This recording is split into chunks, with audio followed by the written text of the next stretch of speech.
Binawi ng Philippine Contractors Accreditation Board ang lisensya ng siyam na kumpanyang pagmamayari o kontrolado ng Pamilya Diskaya.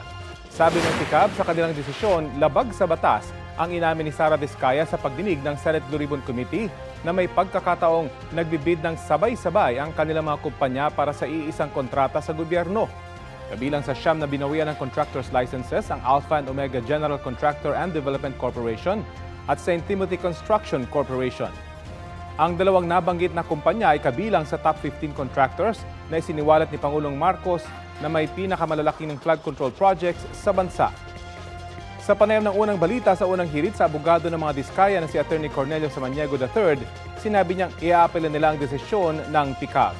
Hindi raw sila nabigyan ng due process o sapat na panahong magsumite ng mga kaukulang dokumento bago binawi ng PICAB ang contractor's licenses ng mga kumpanya ng Pamilya Diskaya.